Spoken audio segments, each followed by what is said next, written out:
Bienvenue sur ce grand plateau Rénovation énergétique Objectif 2050. Merci d'être si nombreux pour ce rendez-vous. Je vais appeler tout de suite mes invités par ordre alphabétique. Stéphane Lafargue, directeur adjoint de la Banque des Territoires. Jean-Philippe Lamarcade, directeur régional Enedis Bretagne. Sébastien Le Guascos, président du groupe Isimo. Et Jean-Pierre Vausange, président d'Espacil et de la Rance Action Logement. Donc on est 5 pour 4 tables, donc je vous laisse partager cet espace. La transition écologique est en marche, tout le territoire est en ordre de marche pour intégrer les objectifs environnementaux à l'horizon 2050, échéance proche au vu des transformations en jeu. Collectivités et entreprises doivent s'organiser pour y parvenir dans une logique de croissance économique et de responsabilité sociétale. On va commencer avec Stéphane Lafargue, directeur régional adjoint de la Banque des Territoires. Le moins que l'on puisse dire, c'est que vous ne prenez pas cette rénovation énergétique à la légère. Je crois que c'est 2,5 milliards qui ont été mis sur la table, Stéphane. Oui, tout à fait. Alors c'est 2,5 milliards sur 40 milliards, quelque part, d'engagement pour le groupe Caisse des dépôts. Alors j'y mets bien sûr la BPI, oui, à hauteur de 20 milliards. Et bien sûr, la Banque des Territoires à hauteur de 20 milliards, puisqu'on agit sur la production d'énergie verte, bien sûr, les mobilités vertes, notamment, et puis la rénovation énergétique des bâtiments publics pour 2,5 milliards.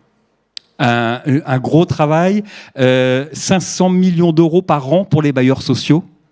Oui, alors ça, c'est en Bretagne, oui. C'est 500 millions de financement de la construction et de la rénovation effectivement du logement social. Ça représente à peu près 4400 logements neufs et 2850 logements sociaux rénovés, alors que l'on rénove avec des financements adaptés. Chez nous, des éco-prêts bonifiés, donc sur une ressource livret A moins 0,75% en fonction de la durée, à 15 ans. Donc une offre de financement sur cette ressource livret A très attractive pour justement permettre aux bailleurs sociaux de rénover leur parc. Voilà, ça c'est important. Puis bien sûr, il y a la logique aussi de construction, qui seront les rénovations de demain, où là, on a des financements extrêmement bien pensés, adaptés, en pré-haut de bilan notamment, avec des différés d'amortissement à 20 ans, pour être très ambitieux justement sur les nouvelles constructions et permettre d'avoir les meilleures performances énergétiques possibles. Avec un paramètre, celui de l'augmentation des coûts de construction. J'allais dire, on est dedans et c'est pas prêt forcément de s'arrêter tout de suite. Non, ça c'est clair. On le verra oui, notamment avec Espacil, puisque ça c'est le quotidien, je dirais, de tous les bailleurs sociaux et puis globalement de tous ceux privés ou publics qui se lancent effectivement dans la rénovation énergétique ou dans la construction. Il y a une flambée du coût des matières premières et puis des entrepreneurs aussi qui sont de plus en plus sollicités et un manque d'entreprises évident. Sur les bâtiments publics, un des gros chantiers de cette rentrée, et quand je parle de rentrée, je vais parler de la rentrée des écoles. Je lisais dans un des quotidiens régionaux à Brest, les écoles pas chauffées à plus de 19 degrés à la rentrée. La rénovation des écoles, c'est un sujet, j'imagine, pour l'ensemble des agglomérations concernées. C'est prioritaire pour nous. Les collectivités locales et bien sûr les écoles. On accompagne les collectivités locales dans cette phase notamment de diagnostic pour pouvoir cibler les rénovations justement à opérer. L'idée, c'est avec nos partenaires, notamment Enedis et GRDF, on a lancé la plateforme Prioredo qui permet justement aux collectivités locales de bien cibler notamment les travaux opérés sur leurs écoles, puisqu'on parle d'écoles, et puis derrière, à mettre en place les financements adaptés. Alors on a lancé 2 types de financements, bien sûr de très long terme, classique, un prêt classique, chez nous sur ressources livret A, mais aussi un prêt qu'on appelle Intracting, où en clair, sur la base d'un diagnostic, on identifie l'impact et le montant des économies que cela va générer, et la Caisse des dépôts les apporte en avance remboursable. C'est tout simplement un mode de financement très particulier qui permet d'accélérer cette démarche de rénovation des bâtiments publics. C'est de la data, c'est vraiment oui, c'est de la data. Ciblé. Si, c'est de la data, c'est essentiel. Je pense que tu en parleras mieux que moi, mais c'est essentiel. Jean-Pierre Vausange, je vous fais signe tout au fond. Premier bailleur de France, 1 million de logements, c'est bien ça? Le groupe Action Logement. Oui, le groupe Action Logement. Oui. Et Espacil Larence, 35 000 logements, c'est ça aussi? Oui, un petit peu moins, parce qu'en Bretagne, c'est 26 600. Ouais. Mais c'est vrai qu'on a une spécificité, c'est qu'on a un peu plus de 5 000 logements jeunes actifs et étudiants en région parisienne. Ça remonte quelques années où les patrons bretons ont trouvé que c'était plus possible peut-être de loger leurs enfants qui faisaient des études à Paris. Donc on se développe aussi en région parisienne. Mais l'essentiel de notre développement, c'est évidemment le territoire breton. Donc 500 millions pour la rénovation. Oui. Alors, oui, alors effectivement, je vous ai préparé, en préparant cette table ronde, je vous avais dit que j'allais chercher quelques chiffres. Donc je vais vous donner quelques chiffres. Des chiffres d'abord du groupe Action Logement. Alors j'espère que tout le monde connaît le groupe Action Logement par le fait qu'effectivement on gère un patrimoine national d'un peu plus d'1 million de logements, qu'on doit loger 3 millions de personnes, j'imagine. C'est un groupe un peu particulier, qui est un groupe paritaire. C'est un groupe qui est piloté par les organisations patronales et par les organisations syndicales de salariés. C'est un groupe qui a... Mesdames et messieurs, la plénière intitulée Futur du travail en question, la seconde plénière Route du Rhum, les enjeux et impacts économiques, le premier grand plateau intitulé Rénovation énergétique, oui, c'est nous. 2050, oui. et le second intitulé Souveraineté agricole, la Bretagne, terre d'innovation, vont commencer d'ici quelques instants. Ah ben oui, on a même bien commencé. C'était une page de pub. Hein. Je pense que ça voulait dire qu'il y a encore beaucoup trop de gens au café. C'est ça. Ici bon, pourtant, vous êtes là. Je vais juste vous donner quelques chiffres pour vous montrer un petit peu la puissance du groupe. L'année dernière, le groupe a investi 7,5 milliards d'euros. Alors, en fait, nous sommes l'ancien 1% patronal. Hein. Notre raison d'être, notre mission, c'est de loger en priorité les salariés des entreprises. Donc, de favoriser l'accès à l'emploi par l'accès au logement et quand il y a des mobilités professionnelles, de pouvoir accompagner ces salariés dans leur mobilité. Ça, c'est notre raison d'être. Aujourd'hui, en Bretagne, les deux bailleurs, Larence et Espacil, ont plus de 50-55% aujourd'hui de leurs locataires sont des actifs. Alors, je l'ai dit, le groupe, l'année dernière, il a investi 7,5 milliards d'euros dans la production et la réhabilitation de logements. À l'échelle des deux bailleurs bretons, c'est 67 millions d'euros. Vous voyez, donc c'est quand même pas rien non plus. Le groupe a livré pratiquement 26 000 logements l'année dernière. Nous en avons livré 470. Et les réhabilitations, c'est ça qui nous intéresse, c'est la rénovation. Ça prend de plus en plus d'importance en fait dans la partie des dépenses en fait, que nous faisons aujourd'hui. L'année dernière, le groupe a réalisé pratiquement 30 000 réhabilitations, dont plus de 22 000 en rénovation thermique. Donc ça peut vous intéresser aussi. Nous avons fait 650 réhabilitations. Et nous avons signé 1261 agréments. Alors ça, c'est important parce que les agréments, c'est les livraisons futures. Voilà. Et on a mis en chantier, dans les difficultés qu'on vient d'évoquer tout de suite, plus de 780 nouveaux logements. Sur les réhabilitations, il faut dire aussi que les 3/4 de ces réhabilitations sont des rénovations et des réhabilitations thermiques. Oui. C'est vrai pour le groupe, c'est vrai pour nous aussi. Voilà.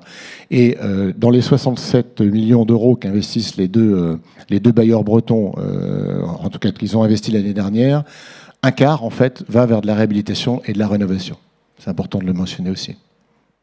Alors les bailleurs entretiennent le parc, ils font de l'amélioration, mais aussi ils font de la rénovation, pardon, mais aussi l'amélioration des conditions de vie des habitants. Alors, c'est vrai que les bailleurs, sur le thème de la rénovation, de la réhabilitation, les bailleurs partent un peu en avance, parce que ça tient à leur raison d'être. La raison d'être, c'est de loger des gens qui ont des revenus limités. Donc notre souci, c'est de pérenniser la solvabilité de nos locataires. Et évidemment, la question du pouvoir d'achat, elle est au cœur du dispositif, et elle est au cœur même du modèle économique. Parce que si nos amis de la Caisse des dépôts et la Banque des territoires vont nous prêter 90% des prêts, on va amortir en fait le bâti sur 40 ou 50 ans et en face la ressource sur les loyers des locataires. Donc si les locataires non seulement ne payent plus les loyers, mais en plus ne payent plus l'énergie, ça devient très compliqué pour tout le monde, en particulier pour les bailleurs. Donc voilà. Donc ce qui veut dire que le bailleur va tout particulièrement entretenir son parc. Et quand on regarde d'ailleurs un petit peu les statistiques nationales, On voit aujourd'hui, vous savez que dans la DPE, hein, le diagnostic énergétique donc, qui est en train d'être revu, hein, le mécanisme est en train d'être revu, mais l'ancien DPE, aujourd'hui, sur les passoires thermiques, c'est-à-dire les logements les plus mal notés, hein, les F et les G, les bailleurs aujourd'hui n'ont que 5% du parc, aujourd'hui social, classé comme ça, alors que on estime que dans le parc privé, on est plus à 25-30%. Donc vous voyez qu'on part de moins loin. Mais encore une fois, c'est dans notre raison d'être. Il faut aussi qu'on entretienne, et dans notre ADN, on doit entretenir notre patrimoine. Et en plus de ça, on a cette très forte sensibilité à faire en sorte que le pouvoir d'achat de nos locataires ne soit pas grévé. Et donc, on doit leur donner les loger dans des logements de qualité, bien évidemment, mais les moins énergivores possibles. Donc, voilà l'engagement qu'on met. Donc, effectivement, alors, on s'appuie là-dessus sur nos fonds propres, sur l'argent qu'on emprunte, évidemment. Le groupe Action Logement, lui aussi, développe et déploie tout un tas d'aides et d'accompagnements financiers aussi pour nous, les bailleurs du groupe, mais il le fait également pour les autres bailleurs, hein, que ce soit des bailleurs privés ou des bailleurs publics. Et puis après, sur le thème plus général de la rénovation, mais il y a des dispositifs publics, là on en parlera peut-être tout à l'heure. Moi je suis moins qualifié pour en parler, moi je parlerai que des bailleurs. Oui, je voulais rebondir sur ce que vous venez de dire avec Stéphane Lafargue sur les bailleurs sociaux qui sont de bons élèves en matière de rénovation. Et c'est particulièrement le cas en Bretagne sur les grandes villes. Hein. C'est ce que vous me disiez quand on a préparé ce moment, c'est que Brest et Rennes sont plutôt très bons élèves. Oui, pardon. D'excellents élèves, oui, effectivement, parce que voilà une forte implication des collectivités locales depuis toujours. En accompagnement du financement des opérations de réhabilitation. Donc le parc breton est de très bonne qualité. Ce sujet de la rénovation est dans l'ADN des bailleurs. Hein. Ils entretiennent leur patrimoine, comme ça a été dit, et ça c'est essentiel. Et il est en excellent état en Bretagne. C'est des politiques de longue date qui payent à un moment donné où on en revient au prix des matières premières et la nécessité de rénovation qui va coûter très cher à certaines communes. Pour ces communes bretonnes, j'allais dire, elles vont s'en tirer avec moins de difficultés. Non, c'est clair, c'est un travail qui a été engagé il y a très longtemps. On peut parler de plus de 40 ans. Hein. Voilà, ce sont des bailleurs mobilisés qui entretiennent leur patrimoine et qui ont toujours été soucieux de construire avec les normes les plus ambitieuses, de façon à ce que les rénovations dans le temps soient les moins lourdes possibles. Voilà. Donc c'est un engagement à la construction, ça nécessite une mise de fonds propres plus importante, de travailler effectivement avec nous sur les financements, mais voilà, ça paye aujourd'hui. Le patrimoine social est de qualité. Alors avant de parler de logement privé avec Sébastien Le Guascoz, Jean-Philippe Lamarca, directeur régional Enedis Bretagne, Enedis gestionnaire du réseau public d'électricité, service public essentiel, l'accès public à l'électricité pour tous, avec des solutions concernant la rénovation qui viennent en amont et en aval.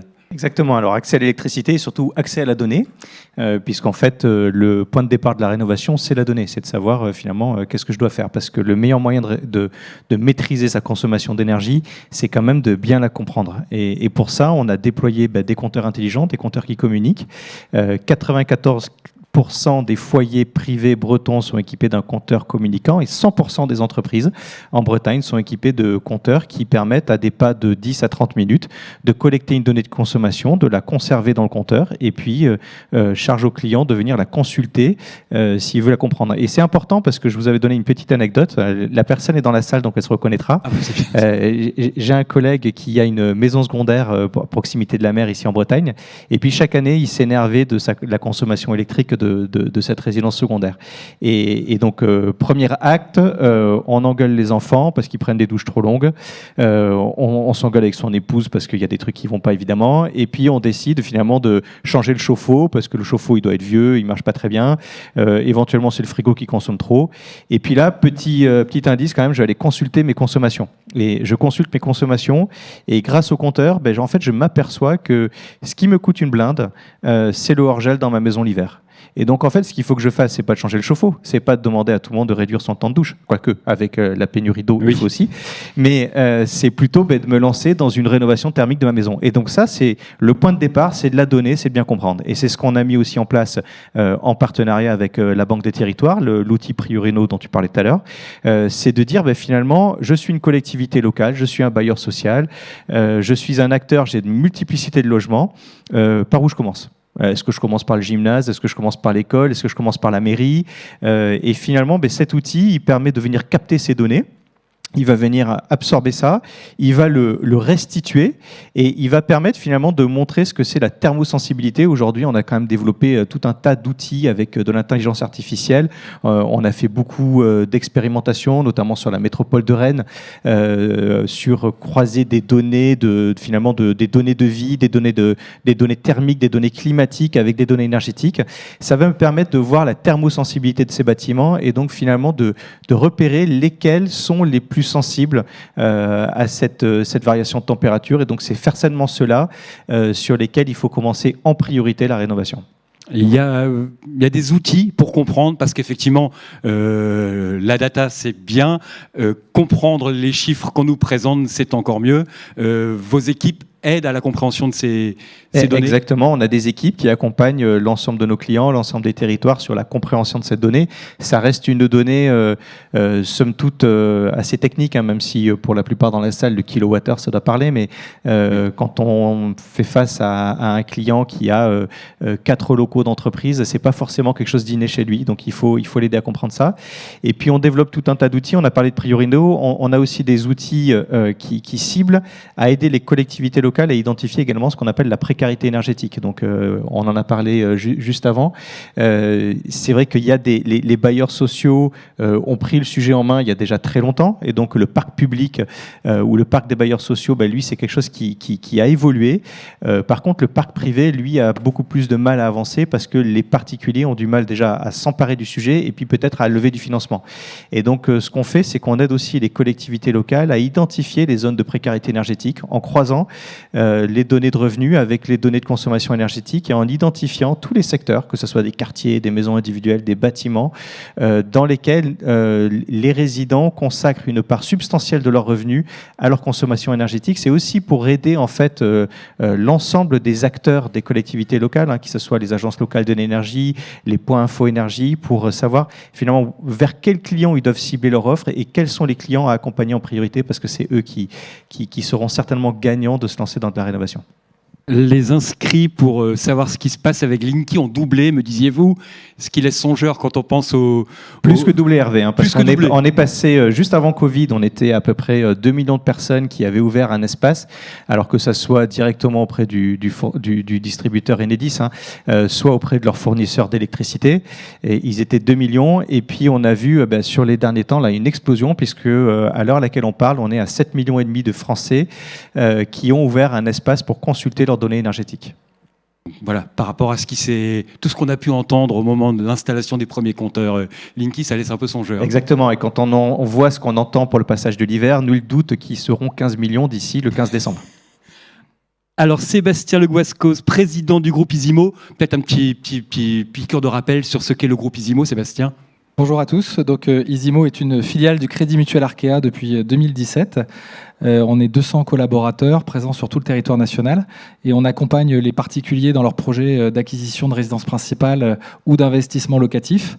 C'est à peu près 2000 transactions par an et à peu près la moitié sur du neuf. Donc, on travaille avec les promoteurs immobiliers et la moitié dans l'immobilier ancien, traditionnel, à travers un réseau d'agents immobiliers.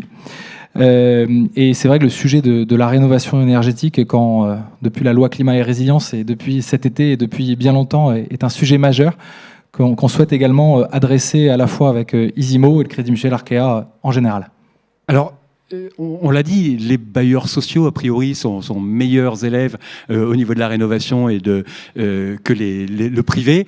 Vous me disiez, il y a des moyens qui ne sont pas forcément les mêmes. Et c'est ce que disait à l'instant Jean-Philippe sur parfois la difficulté du privé à trouver un financement ou peut-être à savoir vers qui s'adresser ou que faire. C'est Le constat, il est effectivement celui-ci. Dans le marché du logement privé, on peut distinguer 3 catégories de logements. La résidence principale pour des propriétaires occupants. Vous avez votre maison, votre appartement, vous l'occupez.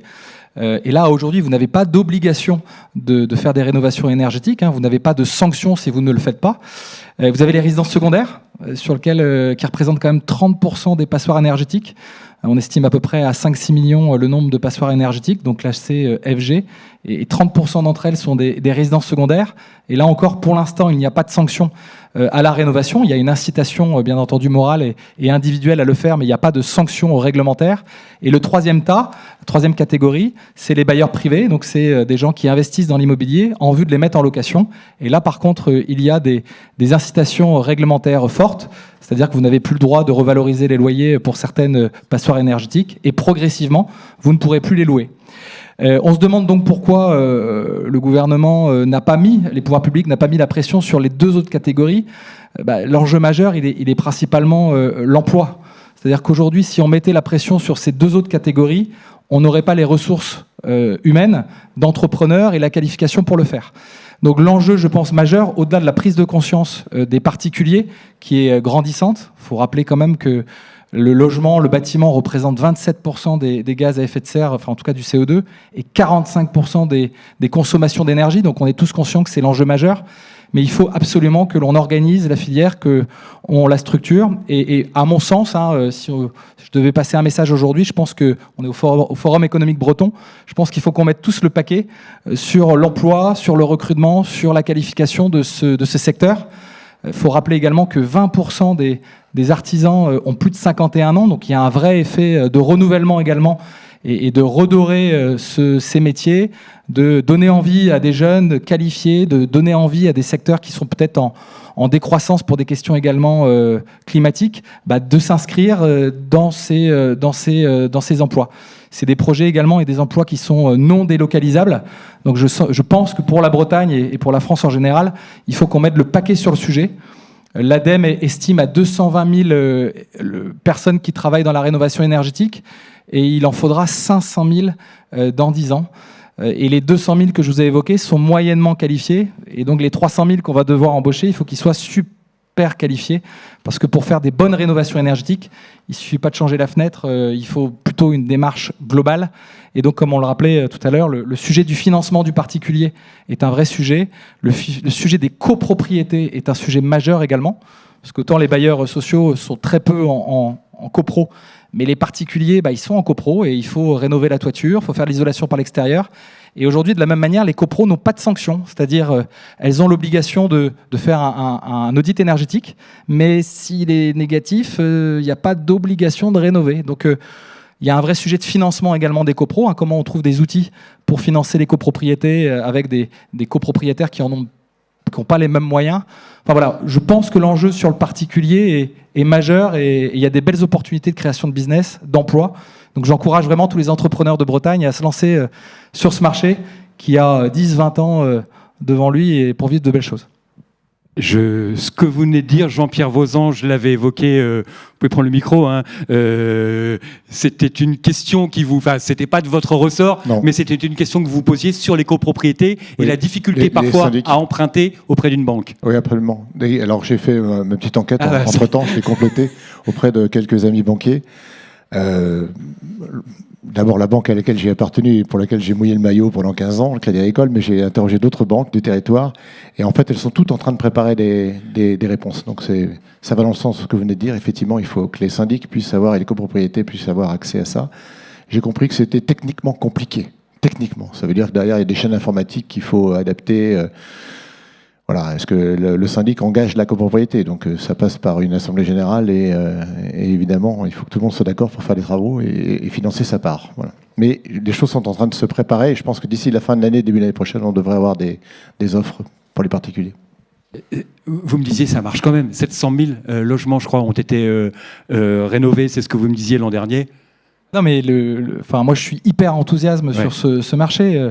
En tout cas, France Rénov', c'est un ticket unique qui a été organisé par l'ANA pour accompagner le particulier. Il y a énormément d'aides financières avec les C2E, la prime Rénov'. Je crois qu'on en a compté à peu près 40. Mais c'est vrai que c'est assez compliqué pour le particulier. les grandes métropoles sont assez équipées, mais les villes rurales sont moins équipées. Donc voilà, c'est hyper enthousiasmant ce marché, mais il faut avoir conscience que vraiment le sujet, il est sur l'emploi.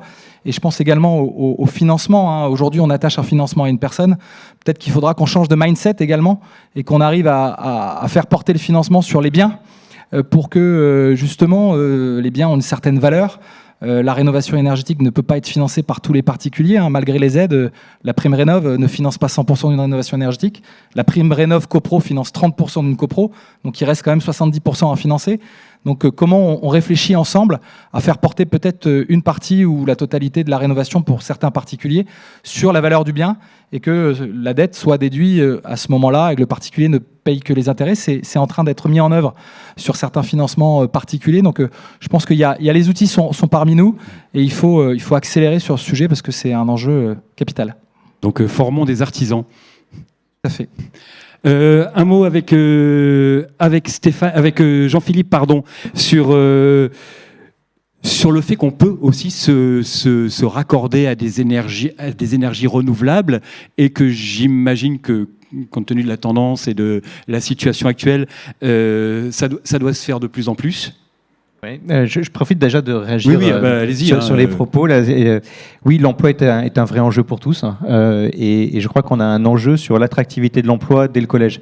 Et donc, en fait, on a besoin aujourd'hui d'essayer de trouver des solutions, je ne sais pas, peut-être des labels changement climatique, transition énergétique, pour dire aux jeunes, cette filière-là, elle te permet de participer au plus grand défi de l'humanité, qui est celui de la lutte contre le changement climatique, parce que c'est pas inné pour eux, ils se lancent dans une filière, ils sont quelque part entre le génie civil, alors maintenant ça s'appelle je crois génie de développement durable, et puis ils voient bifurquer des choses et puis ils s'imaginent pas qu'en fait d'aller travailler dans le bâtiment, d'aller travailler dans les travaux publics, d'aller travailler dans la pose de réseau, c'est essentiel pour la lutte contre le changement climatique. Et donc à la fin ils voient une petite option qui s'appelle poser des panneaux photovoltaïques, ils foncent dedans et donc on a vraiment besoin de les accompagner aussi là-dessus pour leur montrer finalement qu'il y a des métiers au bout, que ces métiers sont intéressants et que ces métiers ils participent à ça, ils participent à ce défi.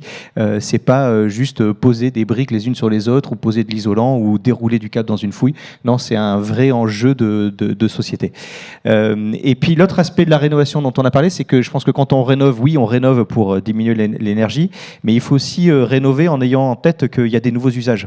Et donc ces nouveaux usages, c'est parfois changer son mode de chauffage. Peut-être que j'en profite pour mettre une pompe à chaleur parce qu'elle a une efficacité supérieure.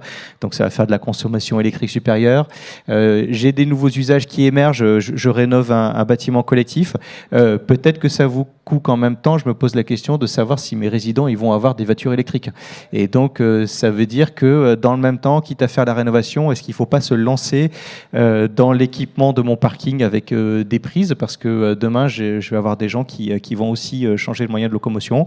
Et puis c'est se poser la question de est-ce que sur mon bâtiment je peux mettre du photovoltaïque. C'est un phénomène qui était quasi inexistant en 2018, l'autoconsommation, qu'elle soit individuelle ou collective. Aujourd'hui, c'est un phénomène de masse. 140 000 opérations d'autoconsommation individuelle l'année dernière en France, donc c'est vraiment massif. Donc je pose des panneaux photovoltaïques sur mon habitation avant tout pour consommer l'énergie que je produis, pas pour la revendre. Et donc là aussi, il y a des outils de prêt, il y a des accompagnements, il y a des acteurs. Si les collectivités publiques, elles ont des syndicats d'énergie aujourd'hui qui peuvent les accompagner sur ces types de projets. Les bailleurs sociaux, on est en contact avec eux. Quand il y a des enjeux de raccordement de véhicules électriques, on a des solutions. On a travaillé avec notamment les instances de régulation, des solutions qui sont maintenant intégrées au tarif. Et donc, en fait, on vient préfinancer une partie de l'installation pour éviter que vous ayez, en tant que syndic, à supporter un coût direct de 10-15 000 euros. On vient prendre une partie sur le tarif et donc vous le payerez dans le temps. Ça ressemble aussi un peu à ce que vous évoquez. Donc on a besoin de trouver ces solutions pour le financement, mais je crois que le panel des solutions est là aujourd'hui. Je crois que vous m'avez dit plus 140% en Bretagne sur le photovoltaïque. En Bretagne, on nous disait que ça ne marcherait pas puisqu'il pleut toujours.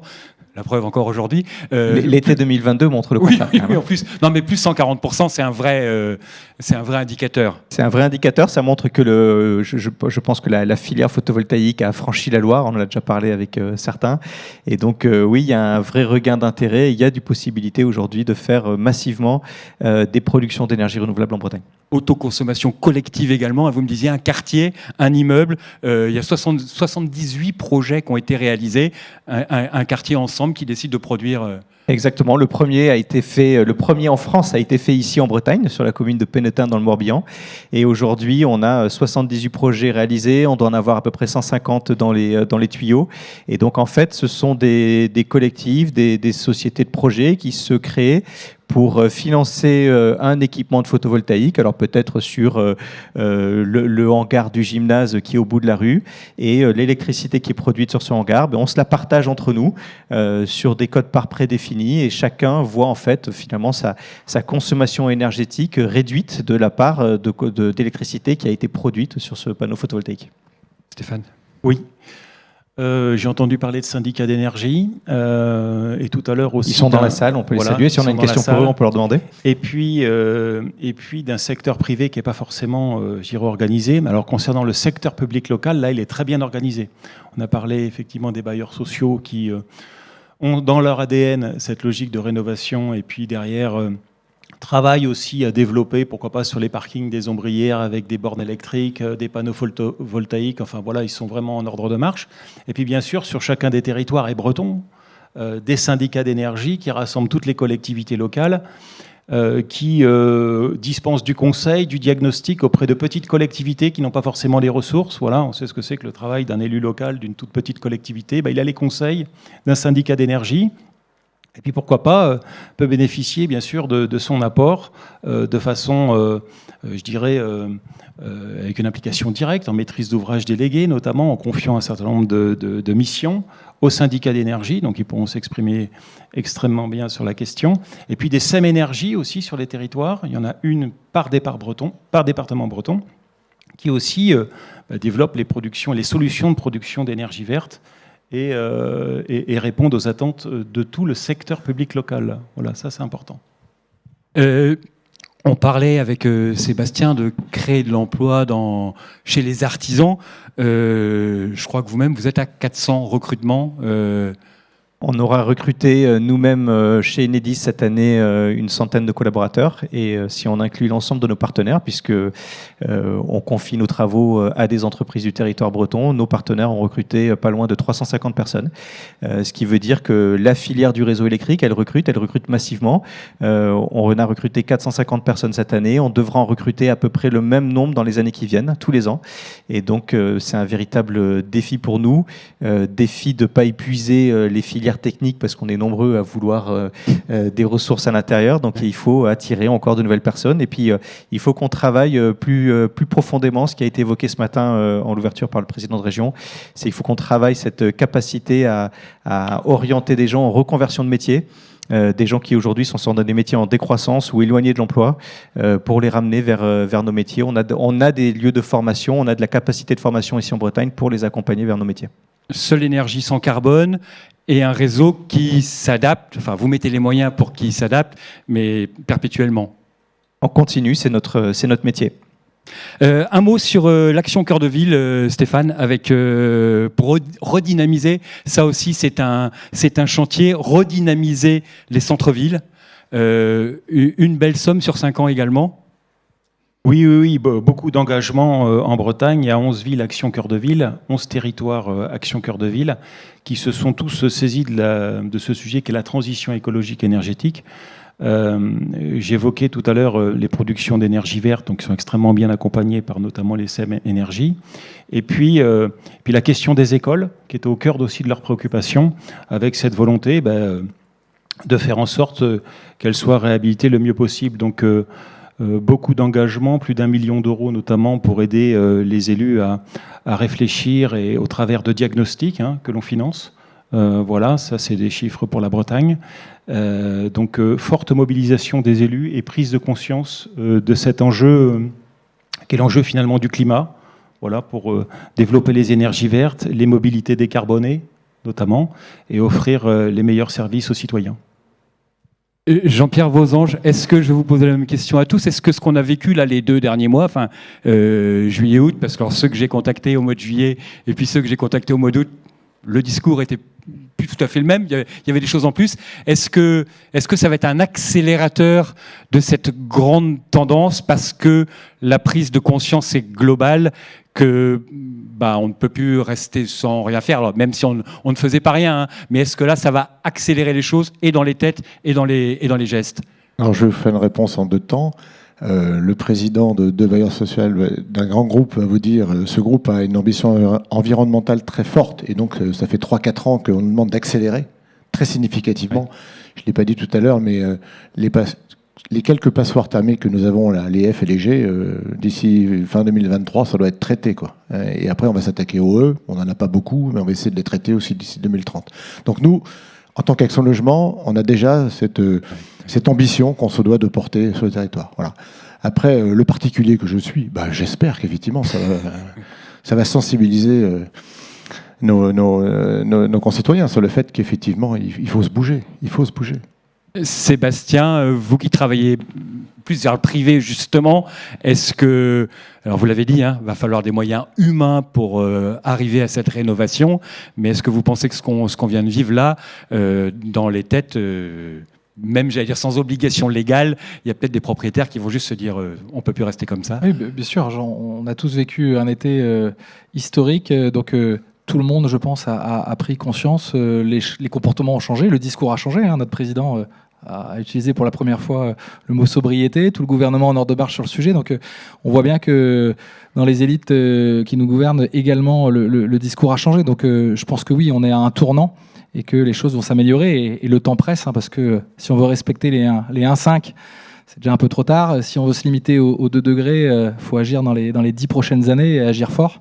Il faut limiter, je crois, de 5% par an, baisser de 5% par an les gaz à effet de serre. Donc, quand on voit qu'ils n'ont jamais baissé depuis très longtemps, voilà, je vous invite à écouter certaines, Jean Covessi, qui l'explique très bien, et même à offrir à vos enfants la BD J'explique le climat à ma fille, et à lire également Le Monde sans fin. Enfin, franchement, tous les gens qui ont lu ont pris aussi une grosse claque sur le sujet.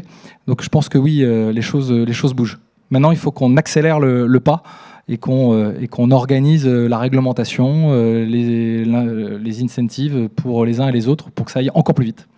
Jean-Philippe, vous le disiez, vous attendez, alors déjà depuis quelques années, on s'intéresse à Linky et comment je consomme et qu'est-ce que je consomme et où est-ce que je perds, où est-ce que je gagne. Bon, là, on est demandé le 1er septembre, donc je ne sais pas s'il y a encore les effets de cette rentrée, les effets de cet été, mais vous devinez que ça va changer? C'est en train de changer, c'est en cours. Donc, je crois que je ne sais pas si c'est le Covid qui a été le premier déclencheur. En tout cas, ça aussi, c'est vrai. Le fait que le rapport du GIEC soit sorti, qu'on en ait beaucoup parlé, il y a une véritable prise de conscience. Nous, on le voit dans nos activités, puisque je le disais ce matin, 15% d'activité en plus tous les ans depuis 2020. C'est du raccordement d'énergie renouvelable, c'est des modifications de puissance parce qu'on change le moyen de chauffage pour aller vers des pompes à chaleur. C'est des demandes de raccordement de bornes IRVE à domicile ou sur la voie publique. Donc voilà, les choses changent. Est-ce que c'est suffisant? Si j'écoute le GIEC, je dirais non. Mais c'est ce que j'allais demander. Est-ce que ça du va coup, assez vite? je laisse le GIEC répondre à ça, mais je crois que la réponse, elle a été apportée cette semaine. C'est pas encore suffisant. Donc, faut continuer. Mais il y a de la volonté, il y a de la créativité, il y a de l'audace, il y a de l'envie. Il y a qu'à voir les nombres de personnes qui sont venues aujourd'hui au FEB pour parler des sujets de la transition. Donc, moi, tout ce que j'entends est très positif. Donc, j'ai envie d'y croire. Donc, oui, allons-y.